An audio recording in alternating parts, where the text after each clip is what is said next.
Afternoon, everybody. The Tampa Bay Black Heritage Festival will host its big concerts at Curtis Hickson Park next weekend. And new this year is the film crew that will be on site interviewing local residents, talking about their personal experiences and memories of the civil rights movement.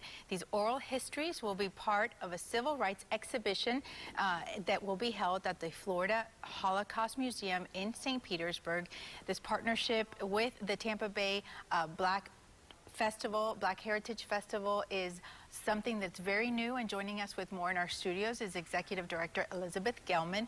Thank you so much for coming in. Thank you so much for having me. I'm so excited to talk about this important initiative and this great partnership we have with the Tampa Bay Black Heritage Festival. How will the oral histories be done at the festival? Well, I hate to use the term quick and dirty, but that's sort of what it's going to be. We're asking that people, if they can, will sign up in advance. We have 5-minute slots, and it's going to be very relaxing. We're going to have a number of different questions that we're going to be asking people about their memories of the civil rights movement of that time, before, during, and just after, here in the Tampa Bay, Sarasota area. So for the viewer at home who's watching, who thinks, well, I'm not African American, so I guess they would not want to hear from me, is that accurate? Well, I don't think that the civil rights movement was just about the African American population. It's really about us as Americans and as human beings. When one group is downtrodden, it brings down the rest of us. And I think that there were many people who had different experiences. Some, as we say at the museum, some were bystanders and watched things happen. Some were activists. Some were participants.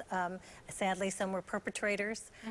But there are different memories and different objects and artifacts, and so we're looking to collect all of that. How important is it to capture these memories before folks begin to forget or are not in a healthy place where they can even remember them? Well, as we know from collecting the testimonies of survivors, there are very few that are left, less and less. And as you said, people their memories aren't as healthy as they were when they were younger, and we're so lucky to have been able to capture many testimonies of survivors when they were really at their peak, and the stories are saved.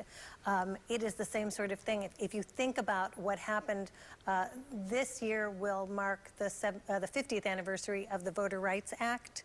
If someone was a college student in that, they're 70 years old now.